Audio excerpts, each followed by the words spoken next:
was pushing on me and not stopping, I'd get him stopped. I'd offer him some release, like 2 seconds there. Now we would back up. And when I back him up, I pick up. I pick up on him. Because remember, pulling back towards your saddle horn, pulling back towards the sides means give me your face and move forward. So if you're running and you want the horse to give you your face and move forward, you're kind of pulling in here towards your belt. If you want him to stop and back up, you lift up a little bit. Change. You can't pull in the same place and expect him to understand what it means. You need to change it a half an inch. Just a half inch up. Now all of a sudden it has a different meaning. Do you all understand that? So when you're driving your car, on the column shifter, and a half inch means different stuff. You can be in reverse and move it down 1 inch and you go forward. Car knows. Okay, so you can't hold your reins in the same place and expect him to know what it means. So what I do is my hands kind of low and pulling back towards my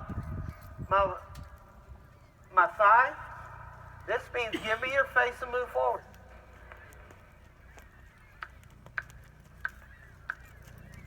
I'm going to take my leg off and pick up a half an inch, and that means whoa. Then if I lift up just a hair more, it means let's back up. And what I'll do is here again, I'm not going to aggravate his face when I back him up. I'm going to put a little pressure and use a little leg. This is my third ride on this horse. Okay? They understand what it means to ride. So you can ride one backwards the same as you can ride one forward. So you don't have to float their teeth to get one to go backwards. Put a little spur on his rib. Everybody understand that cowboy language, float their teeth? You know, you got a horse that won't stop and he's running off with you, and we might say, float his teeth, get him stopped. Make it happen. So then you ask, the next time you ask him fairly. If he stops, we don't go to that level of floating his teeth. So right now I'm riding along, and notice I'm riding my horse even though we're walking. I don't sit on their backs with my heels down on my butt. I'm bumping his ribs. And now I'm engaged in my ride even though I'm only walking. Can everybody hear me? Everybody's good? Now watch what happens when I quit bumping his ribs.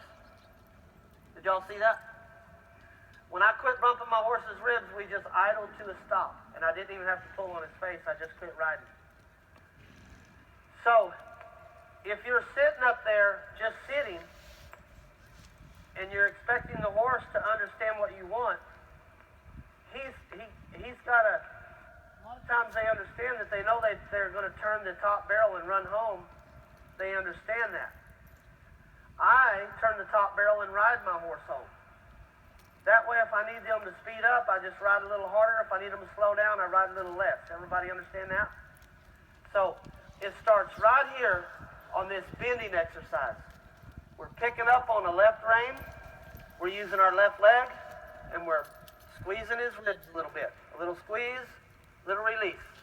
A little squeeze, a little release.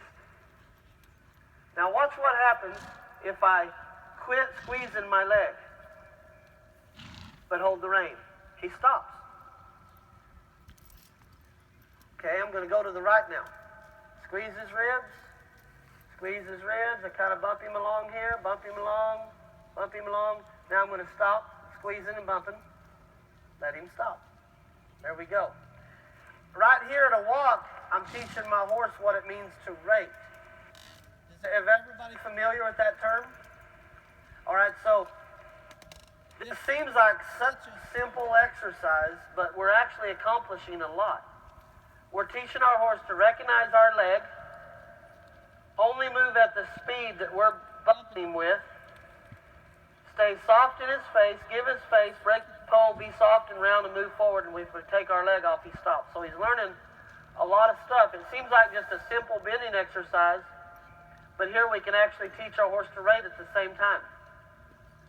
And that's quite a bit. That's getting a lot of stuff accomplished on doing just a simple little circle.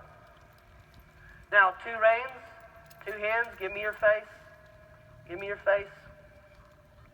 I'm having to use a little bit more spur now. Really push him up into the bit. Push him into the bridle. Now I'm going to release and tell him, good boy. Good boy. Now, we don't have to tell a horse thank you. All you got to do is quit pulling on his face and take your spur off his rib. And that's all the thanks he needs. Okay? That means thank you more so than the word thank you. And you keep pulling. Okay? So, your thanks to them, their reward is you quit pulling and you take your leg off his ribs and you say, good. That's your language to him saying, good boy, because he don't speak human. And half these shooting horses can't hear you anyway.